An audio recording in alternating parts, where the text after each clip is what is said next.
Mark எழுதின சுவிசேஷம் 8ஆம் அதிகாரத்தில் 34வது வசனத்தை வாசிங்க பார்க்கலாம். பின்பு அவர் ஜனங்களையும் தம்முடைய சீஷர்களையும் தம்மிடத்திலே அழைத்து ஒருவன் என் பின்னே வர விரும்பினால், நல்ல கவனிக்கணும், தேவனுடைய பிள்ளைகளுக்கு கொடுக்கப்பட்டிருக்கிற ஊழியத்தை செய்யும்படி விரும்பக்கூடிய எல்லா கர்த்தருடைய பிள்ளைகளும், நான் ஆண்டவருக்காக ஏதாவது ஒன்று செய்யணும் ஐயா, ஆண்டோடைய நாமத்தை நான் மையப்படுத்தணும், ஆண்டவரோடு கூட நான் இருக்கணும், அவருக்குள்ளே நான் பலப்படணும், அவருக்குள்ளே நான் கிரியை செய்கிற ஒரு மனுஷியா நான் இருக்கணும். ஒரு ஆமேன்னு சொல்லுவீங்களா? அல்லேலூயா அப்படின்ட்டு நினைக்கிற எல்லா கர்த்தருடைய பிள்ளைகளுடைய செவிகளும் கேட்க, ஆவியானவர் பேசுகிறதை காதுள்ளவன் கேட்க கடவன். ஒரு ஆமேன்னு சொல்லுங்க பார்க்கலாம். இந்த வசனம் ரொம்ப அழகாக சொல்லுது, ஒருவன் தன்னை பின்பற்றி வர விரும்பினால் அவன் தன்னைத்தானே வெறுத்து தன் சிலுவையை எடுத்துக்கொண்டு என்னை பின்பற்ற கடவன். ஒரு ஆமென் சொல்லுங்க பார்க்கலாம். இந்த இடத்துல அழகாய் ஒரு ஆழமான ஒரு மறைப்பொருளான உவமையை தேவன் சொல்லுகிறதை பார்க்கிறோம். நான் ஏற்கனவே சொன்னேன், சிலுவை என்பது ஒரு அடையாளத்திற்குண்டானது அல்ல.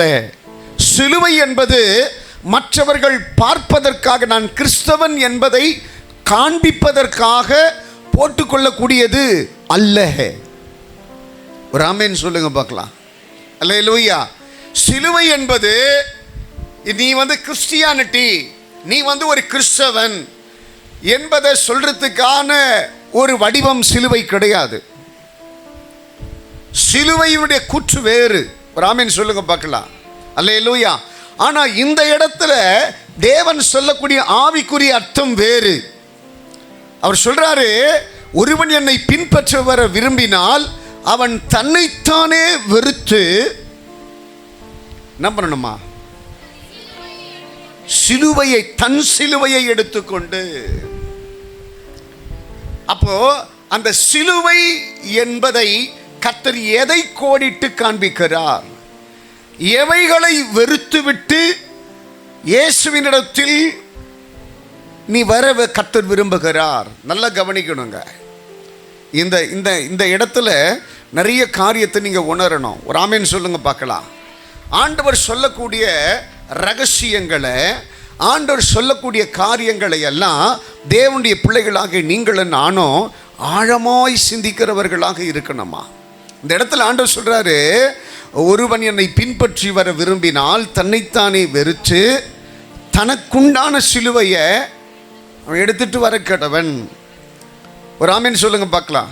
இதுல நிறைய உங்களுக்கு புரிஞ்சிருக்கும்.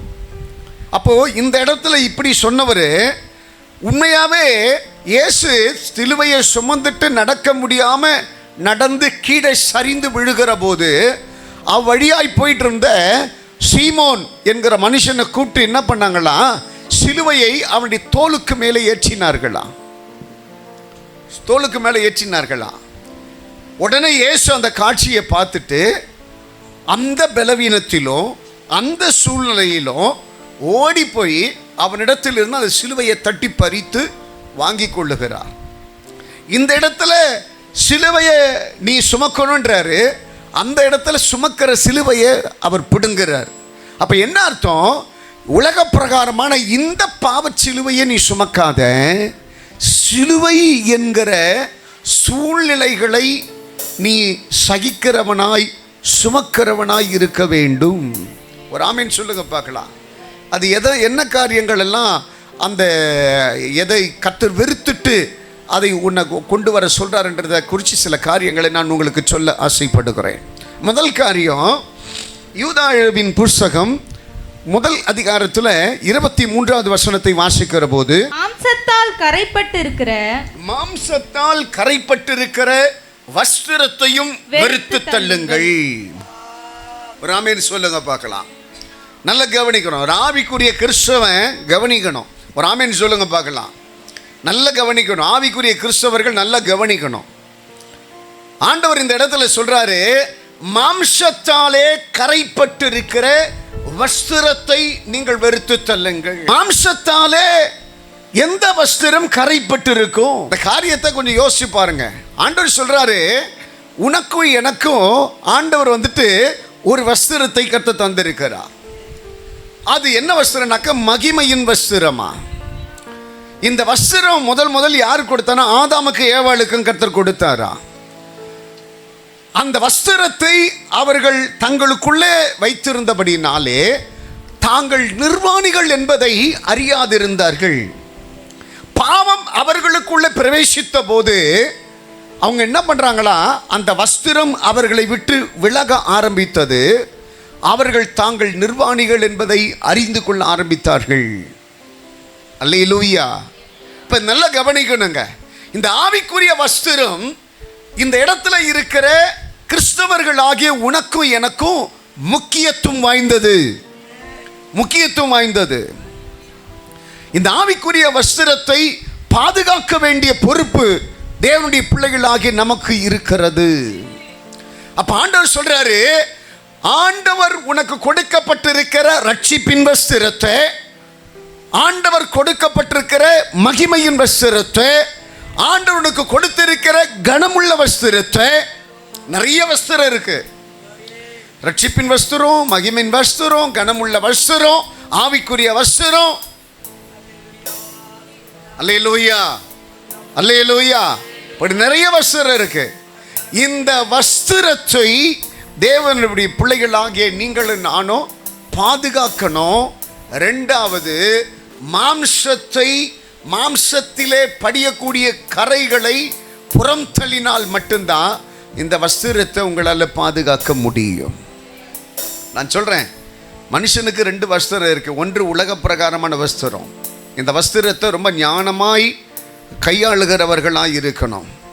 இந்த வஸ்திரத்தை உடுக்கிற முதல் நோக்கம் என்ன கேட்டீங்கன்னாக்கா, அல்லேலூயா, அல்லேலூயா, மற்றவர்களுக்கு நாம் இச்சைகளாய் இராதபடி இந்த வஸ்திரம் நமக்கு கொடுக்கப்பட்டிருக்கிறது. மற்றவர்கள் விழுந்து போகாதபடி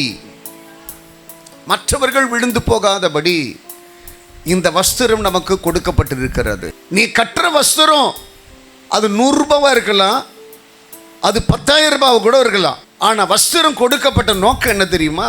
உன் ஆவிக்குரிய வாழ்க்கையை பாதுகாப்பதற்காகத்தான் வஸ்திரம் கொடுக்கப்பட்டிருக்கிறது. உலகத்தான் ஒரு வாழ்க்கை வாழ்ந்துட்டு இருக்கிறான். ஆனா ஆவிக்குரியவன் ஒரு வாழ்க்கை வாழக்கூடாது. அவனை ஃபாலோ பண்ணி, அவனை காப்பி பண்ணி ஒரு வாழ்க்கை வாழக்கூடாது. இந்த வஸ்திரம் எவ்வளோ நீட்டா, எவ்வளோ அழகா, இன்னும் போகக்கூடிய நாட்களில் இல்லைப்பா எப்படிலாம் இருக்குன்னு தெரியாதுங்க. எப்படிலாம் இருக்குன்னு தெரியாது. ஒரு ஆமீன் சொல்லுங்க பார்க்கலாம். எந்த சூழ்நிலைகளுக்குள்ளே நம்ம போவோன்ட்டுலாம் தெரியாது. இன்னைக்கு பார்த்தீங்கன்னா நிறைய பேருடைய உடை அவ்வளவு வேதனையான, அவ்வளவு மனசலிப்பு ஏற்படுத்தக்கூடியதாய் இருக்கிறது.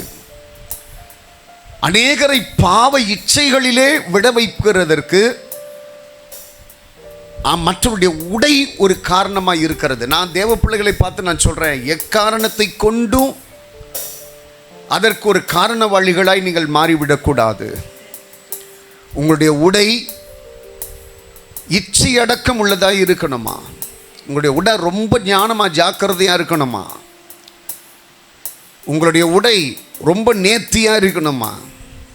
உங்களுடைய உடை ஒருத்தன் விழுந்து போகிறதுக்கு காரணமாக இருக்கக்கூடாது. ஒருத்தன் பாவம் செய்கிறதுக்கு காரணமாக இருக்கக்கூடாது.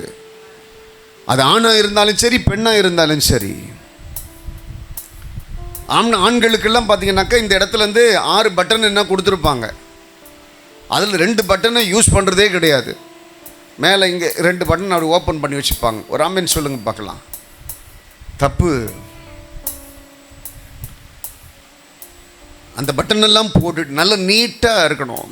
நல்ல நீட்டாக, அது போல் ட்ரெஸ்ஸை அழுக்க ஒரு மாதிரி இருக்கக்கூடாது. நீட்டாக துவைச்சி, நீட்டாக அயன் பண்ணி, மற்றவர்களுக்கு முன்னாடி உன்னுடைய வாழ்க்கை ரொம்ப நீட்டாக இருக்கணும். ஆமீன் சொல்லுங்க பார்க்கலாம்.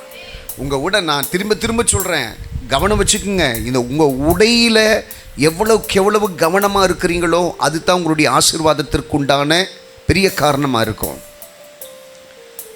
உங்களை சிட்சிக்கணுன்றது என்னுடைய எண்ணம் கிடையாது.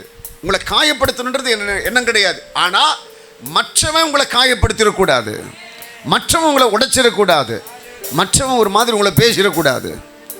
ஒரு ஆமேன்னு சொல்லுங்க பார்க்கலாம். அல்லேலூயா. அதனால் தேவனுடைய பிள்ளைகளாகிய நீங்கள் ரொம்ப கவனமாக இருக்கணுங்க, கவனமாக இருக்கணும். நிறைய பேரை பார்த்து நம்ம நல்ல காரியங்களை கற்றுக்கொள்ளக்கூடியவர்களாக இருக்கணும். சகோதரிமார்களை பார்த்து நான் சொல்கிறேன், வாலிப பிள்ளைகளை பார்த்து சொல்கிறேன், உங்களுடைய உடைகளுக்கு நீங்கள் கொடுக்கிற முக்கியத்துவம் ரொம்ப ஜாக்கிரதையாக இருக்கணும். உடைகள் தேவனை மகிமைப்படுத்தக்கூடியவர்களாக இருக்கணும். ஒரு ஆமென் சொல்லுங்க பார்க்கலாம். சகோதரிமார்கள் எல்லாம் அழகாக நல்ல தலைக்கு ஸ்கார்ப் போட்டுட்டு நல்ல நீட்டாக உங்களை பார்க்குற போது அந்த குணசாலியான ஸ்திரீக்குண்டான மரியாதை தானாக வரணும். அவன் கெட்டவனாவே இருந்தாலும் உன்னை பார்க்கிற போது ஒரு பயபக்தி வரணும். வசனம் தான் சொல்லுது, எந்த அசுசியான புருஷனோ தன் மனைவியினாலே பரிசுத்தமாக்கப்படுகிறானா. அப்போ அந்த சீர்கேடு உண்டாகாதபடி உங்க உடையை ரொம்ப ஜாக்கிரதையா நீங்க வைத்துக்கொள்வது நல்லது. நிறைய பேர் விழுந்து போறதுக்கு காரணமே தேவையில்லாத உடை அலங்கரிப்பு தான்.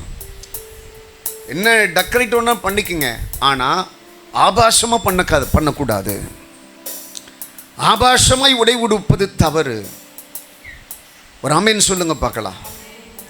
அதனால் ரொம்ப ஜாக்கிரதையாக இருங்க. ஆண்டவர் சொல்கிறாரு, முதலாவது நீ அவருக்கு சீஷனாக இருக்க விரும்பினால், முதலாவது நீ அவருக்கு பிள்ளையாக இருக்க விரும்பினால், முதலாவது அவருக்குரிய காரியங்களை நீ செய்ய விரும்பினால், முதல் தகுதியை உனக்கு எங்கன்னாக்கா நீ உடுக்கிற உடையில தான் இருக்குது. இந்த உடையை எந்த அளவுக்கு நீ கரெக்டாக பாதுகாக்கிறியோ அதுதான் உனக்கு உண்டான ஆசீர்வாதம். அல்லேலூயா. நான் உங்களை திரும்ப திரும்ப திரும்ப திரும்ப திரும்ப எச்சரித்து சொல்கிறேன். அதே போல் ஆண்கள் சொல்கிறேன், இந்த பட்டன் எல்லாம் ஓப்பன் பண்ணுறது, காலரை அப்படி தூக்கி விட்டுக்கிறது. ஒரு சிலரெல்லாம் பார்த்தீங்கன்னாக்கா அப்படி திறந்து விட்டுட்டு அப்படி காலரை அப்படி தூக்கி விட்டுட்டு அப்படி தூக்கிட்டு அப்படி போவாங்க. ராமன் சொல்லுங்க பார்க்கலாம். எவ்வளவு தான் உங்களுக்கு செயின் இருந்தாலும் சரி, எவ்வளவு தான் உங்களுக்கு சரீர உடம்பு இருந்தாலும் சரி, அது மற்றவர்களுக்காக எல்லாம் கிடையாது, உன் சரீர பாதுகாப்புக்காகத்தான். ஒரு ஆமீன் சொல்லுங்க பார்க்கலாம்.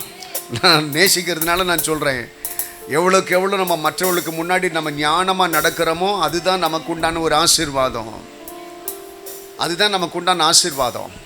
அதனால் நீ கர்த்தருக்கு பிள்ளையாக இருக்க, ஆண்டவருக்கு சீஷனாக இருக்க நீ விரும்பினால் உன் உடையில் உனக்குள்ள ஒரு மாற்றம் இருக்கணும்.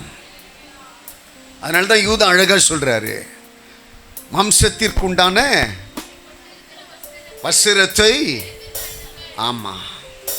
வெறுத்து தள்ளுங்க. ஒரு ஆமீன் சொல்லுங்க பார்க்கலாம். அந்த உடைக்கென்று ஒரு பிரத்யேகம் இருக்கணுமா? ஒரு ஆமீன் சொல்லுங்க பார்க்கலாம். அல்லேலூயா. கர்த்தர் உங்களை ஆசீர்வதிப்பார். இரண்டாவது காரியம், சங்கீதங்களின் புஸ்தகம் 119வது சங்கீதம் 113வது வசனத்தை வாசிங்க பார்க்கலாம். வீண் சிந்தனைகளை நான் வெறுக்கணுமாமா. உமது வேதத்தில் பிரியப்படுகிறேன். போதும்.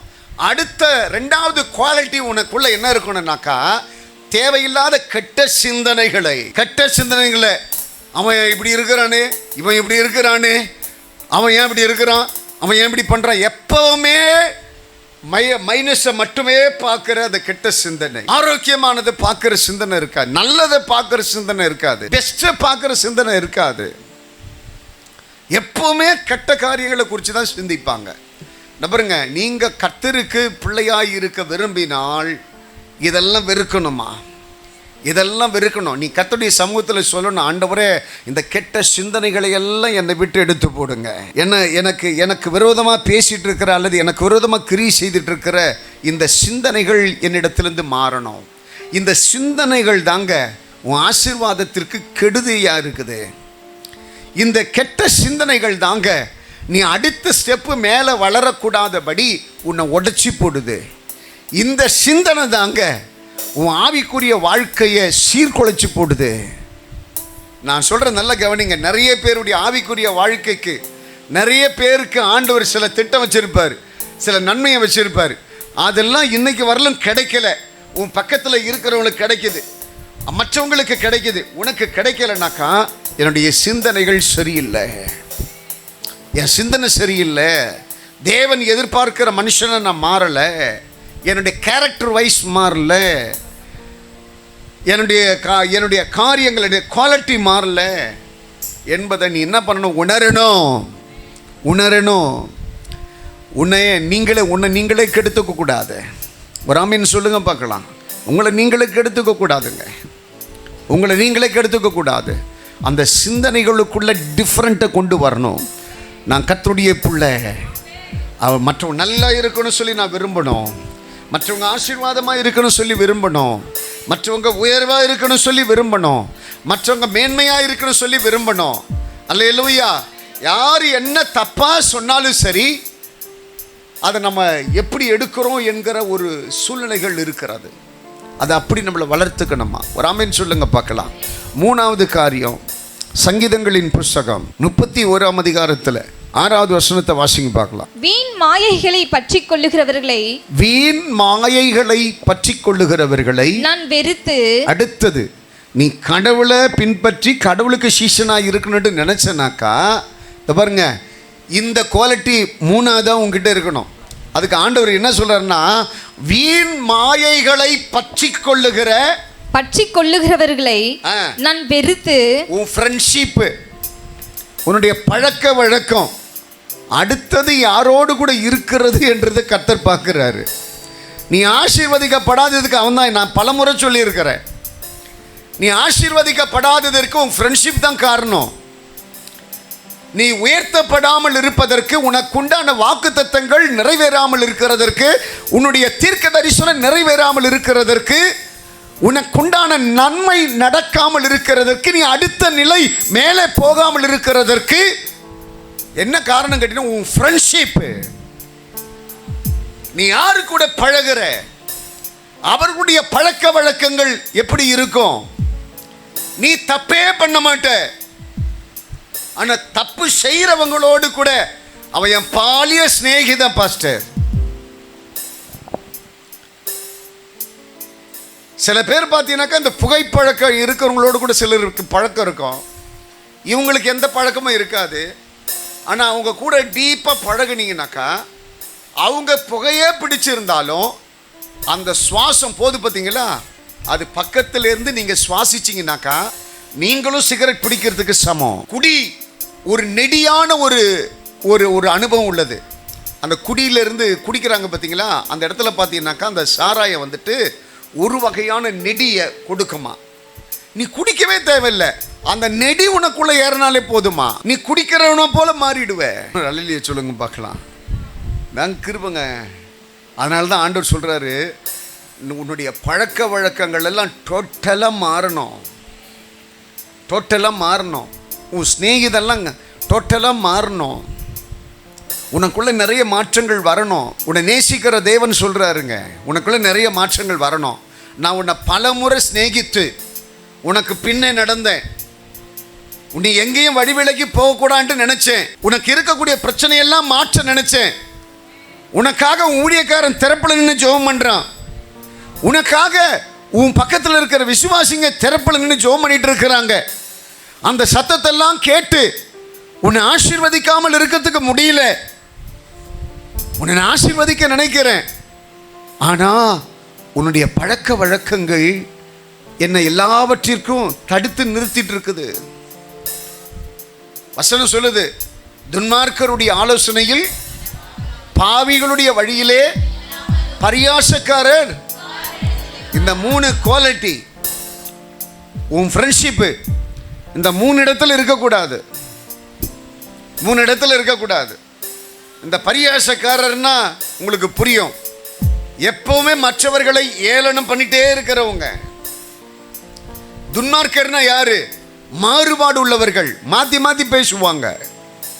அவங்க வார்த்தையில் ஒரு குவாலிட்டி இருக்காது, குவாலிட்டி இருக்காது, வார்த்தையில் ஒரு குவாலிட்டி இருக்காது.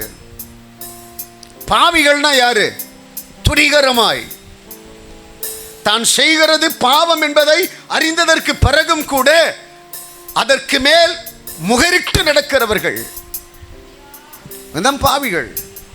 நீ பாவமே செய்யாம இருந்தாலும் பிரயோஜனம் கிடையாது. அதனால்தான் வசனம் சொல்லுது, ஆகாத சம்பாஷணைகள் உன் நல்லொழுக்கத்தை கூட கெடுக்குமா.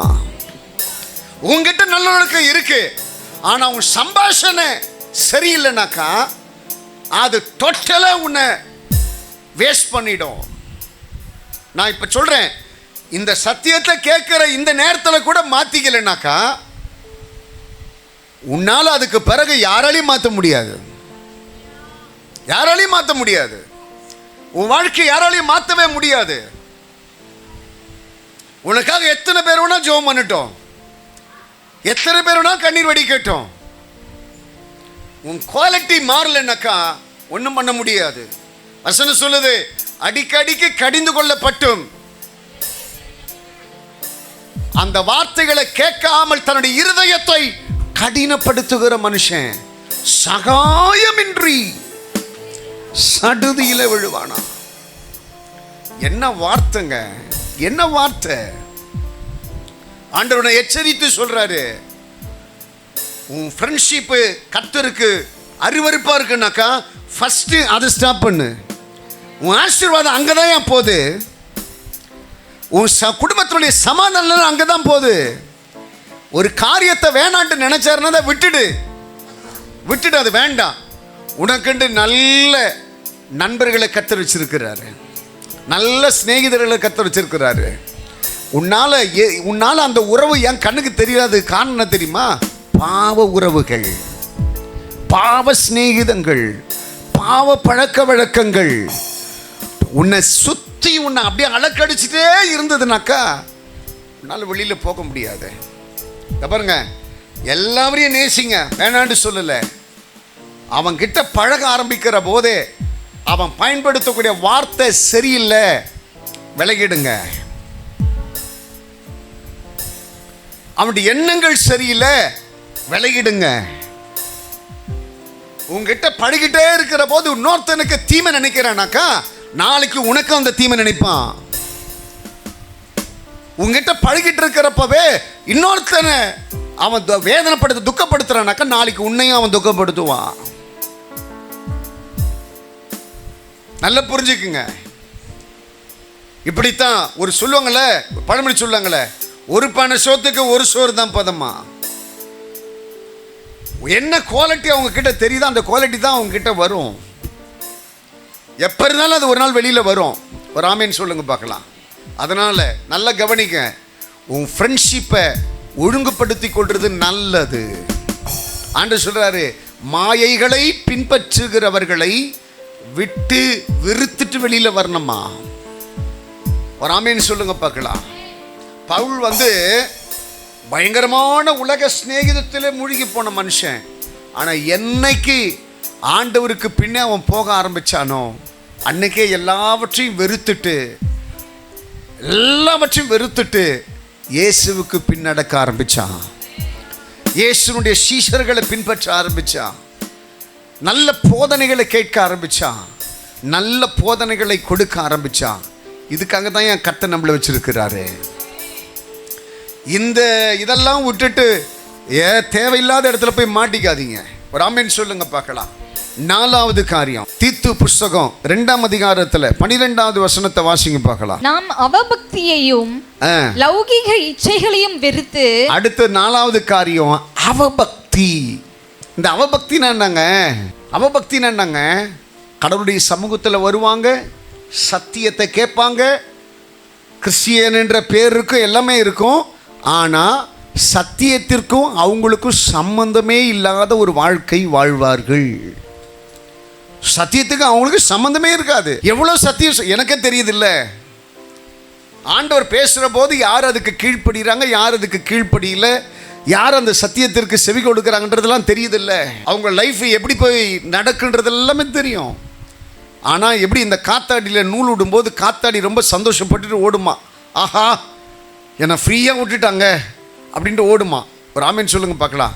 ஆனால் ஒரு குறிப்பிட்ட நிலைக்கு பிறகு அந்த காத்தாடியை பிடிச்சி வலிப்பாங்க. அந்த காத்தாடி அப்படியே கிழிச்சிட்டு, அந்த காற்றை கிழிச்சிட்டு அப்படியே ஓடி வரும். ராமன் சொல்லுங்க பார்க்கலாம். இதுதான் எல்லா மனுஷனுக்கு உண்டான நிலை. இன்னைக்கு ஓடிட்டே இரு.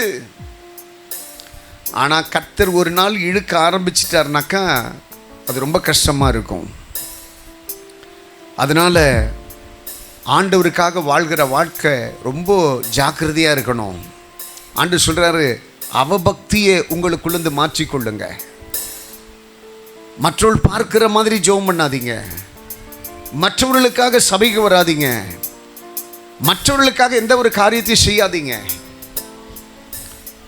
வானத்தையும் பூமியும் உண்டாக்கின கர்த்தர் உங்களை பார்க்கிறதை போல உங்களுடைய செயல்கள் இருக்கணுமா? கர்த்தர் எனக்கு நன்மை செய்து இருக்கிறாரியா, அவரை நான் பாடுவேன், அவரை நான் ஆராதிப்பேன், அவருக்காக நான் ஓடுவேன், அப்படி நாமத்தை நான் மகிமைப்படுத்துவேன். அல்லேலூயா, அல்லேலூயா. அதுதாங்க ஆவிக்குரிய வாழ்க்கை. அதுதான் ஆவிக்குரிய வாழ்க்கை. ஆண்டவர் சொல்றாரு, இந்த குவாலிட்டி உனக்குள்ள இருந்தா தான் நீ எனக்கு சீஷனா இருக்க முடியும். பக்கத்தில் கைப்பிடி சொல்லுங்க பார்க்கலாம். ஒருவன் தேவனுக்கு சீஷனா இருக்க வேண்டுமானால் தன்னைத்தான் வெறுத்து தனக்குண்டான சிலுவையை எடுத்து தேவனை பின்பற்றி வர கடவன். அது என்ன சிலுவை? மாம்ச வஸ்திரத்தை வெறுக்கிற சிலுவை, வீணான சிந்தனைகளை வெறுக்கிற சிலுவை, மாயக்காரர்கள் என்கிற நட்பு வட்டாரத்தை வெறுக்கிற சிலுவை, அவபக்தி உள்ளவர்களுக்கு மத்தியிலிருந்து பக்தி உள்ள ஒரு மனுஷனாய் என்னையும் உன்னையும் மாற்றிக்கொள்வதற்குண்டான சிலுவை. பவுல் சொல்றாரு, எல்லாவற்றையும் அனுபவிப்பதற்கு எனக்கு அதிகாரம் இருக்குயா. ஒரு பெண்ணை இச்சையா பார்க்கலாம், ஒரு பெண்ணையோடு கூட இச்சையா நடக்கலாம், அசிங்கமா பேசலாம், சண்டை போடலாம், அடிக்கலாம், வெட்டலாம், திருடலாம், கொலை செய்யலாம், எல்லாமே செய்யலாம். எல்லாத்திற்கும் எனக்கு அதிகாரம் உண்டு. ஆனால் ஒன்றும் எனக்கு காரணம், அவருடைய இரத்தத்தினாலே கழுகப்பட்டு நான் சுத்திகரிக்கப்பட்டிருக்கிறேன், அவராலே நான் பாதுகாக்கப்பட்டிருக்கிறேன், அவராலே நன்மையை பெற்றிருக்கிறேன், அவருடைய கிருபை எனக்கு மேலே இருக்கிறது. நான் அப்படி பண்ணிடக்கூடாது. எத்தனை பேர் ஆமென் சொல்லுவீங்க? இதுதாங்க கிருபை, இதுதான் கிருபை. எல்லாவற்றையும் செய்யறதுக்கு எனக்கு அதிகாரம் இருக்கு. உலகத்தான் ஒரு காரியத்தை தப்பா செய்யறனாக்கா அதை நீயும் செய்யறதுக்கு அதிகாரம் இருக்கு. ஆனா செய்யக்கூடாதே, செய்யக்கூடாது. அப்பா ஒன்று வெறுப்பாரு, அப்பனுடைய அன்பு உனக்கு கிடைக்காம போயிடுமே, அப்பனுடைய கை உனக்கு கிடைக்காம போயிடுமே, அப்பா உன்னை பிளஸ் பண்ண மாதிரி போயிடுவாரு. அப்பனுடைய பிளஸ்ஸிங் எனக்கு வேணும்னாக்கா அப்பா சொல்றதை நான் கேட்டு நடக்கணும். எல்லாம் அப்படியே கண்ணை மூடுங்க பார்க்கலாம். அப்பா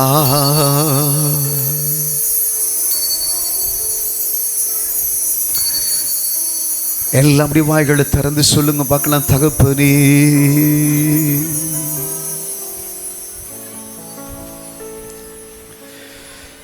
எல்லாம் சொல்லுங்க, எல்லாம் சொல்லுங்க. எனக்கு கொடுக்கப்பட்டிருக்கிற சிலுவையை எடுத்துட்டு நான் நடக்கணும். அந்த சிலுவை ஒவ்வொரு நிமிஷமும் என்னை யோசிக்க வைக்கணும். அந்த சிலுவை என்னன்றது நான் புரிஞ்சிக்கணும். என் வஸ்திரத்தில் ஒரு கொய்ட்டு, என் வஸ்திரத்தில் ஒரு உண்மை, என் வஸ்திரத்தில் ஒரு மறைப்பொருள். என் சரீரத்தை நான் பத்திரமா பாதுகாக்கணும். யாரையும் நான் வழிவிலகி போக பண்ணக்கூடாது. யாருடைய பார்வையிலும் நான் உடைஞ்சு போயிடக்கூடாது.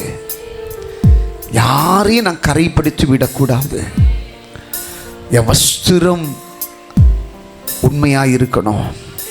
அதனால தான் பக்தன் சொல்றாரு, அந்த மாம்சத்திற்குரிய அஸ்திரத்தை நான் வெறுக்கிறேன், வெறுக்கிறேன், வெறுக்கிறேன். ரெண்டாவது சொல்றாரு, தேவையில்லாத கெட்ட சிந்தனைய, தேவையில்லாததை சொல்லி கொடுத்துட்டே இருப்பான். தேவையில்லாத சிந்தனை உனக்குள்ள வந்துட்டே இருக்கும். எப்பவுமே குற்றப்படுத்திட்டே இருக்கிற ஒரு சிந்தனை. அந்த சிந்தனையை விட்டுடணுமா? உனக்கு முன்னாடி இருக்கிற சிலுவையை நினைங்க. அந்த எண்ணம் உனக்குள்ள இருக்கவே கூடாது என்று சொல்லி உங்ககிட்ட பேசும். மூணாவது, தேவையில்லாத ஃப்ரெண்ட்ஷிப் உங்ககிட்ட இருக்கக்கூடாது. மற்றவனுக்கு விரோதமாக பேசுறது, மற்றவனுக்கு விரோதமாக நடக்கிறது, மற்றவனுக்கு தீங்கு செய்ய நினைக்கிறது, மற்றவனுக்கு கெட்ட வார்த்தைகளை பேசுறது. ஒருவேளை இன்னைக்கு உன்னை பேசாமல் இருக்கலாம், ஒருவேளை இன்னைக்கு உனக்கு தீங்கு செய்யாமல் இருக்கலாம், ஒருவேளை இன்றைக்கு உன்னை குற்றப்படுத்தாமல் இருக்கலாம். ஆனால் நாளைக்கு இந்த காரியங்கள் எல்லாம் உனக்கு நடக்கிற போது உன் இருதயம் உடைய ஆரம்பிக்கும், உன் இருதயம் கலங்க ஆரம்பிக்கும். இவனை நம்பினே, இவனை நம்பினே, இவனுக்காக என் சபையை விட்டனே, இவனுக்காக என் கடவுளை விட்டனே, இவனுக்காக எல்லா காரியத்தையும் நான் மறந்தனே, என் ஆவிக்குரிய வாழ்க்கையெல்லாம் இழந்துட்டனே, இன்னைக்கு நான் தனிமைப்படுத்தப்பட்டு இருக்கிறேனே, இன்னைக்கு நடந்துருச்சே. தயவு செய்து உணருங்க. அடுத்தது அவபக்தி, தேவையில்லாத மாய்மாலமான பக்தி நமக்குள்ளேருந்து கர்த்தர் மாற்றணுன்றார். தொடர்ந்து இப்படி கிருபை எங்களுக்குள்ள இருந்து எங்களை நடத்திட்டுப்பா.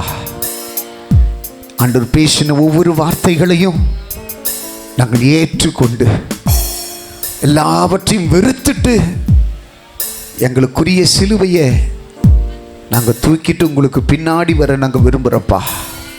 உங்களுக்கு சீஷனாக இருக்க விரும்புகிறப்பா, உங்களுக்கு பிள்ளையாக இருக்க விரும்புகிறப்பா, உங்கள் நாமத்தை மகிமைப்படுத்த விரும்புகிறப்பா. ஆண்டவருக்குள்ளே நாங்கள் வளர விரும்புகிறோம்ப்பா, ஆண்டவருடைய நாமத்தை மகிமைப்படுத்த விரும்புகிறோம்ப்பா. தேவனுக்குரிய காரியத்தை செய்ய விரும்புகிறப்பா. உம்முடைய கருத்தில் கொடுக்கிற ஆண்டவரே, எங்களோடு கூட கர்த்தர் இருந்து எங்களை நடத்துங்கப்பா. இயேசுவின் நாமத்தில் பிதாவே, ஆமென்.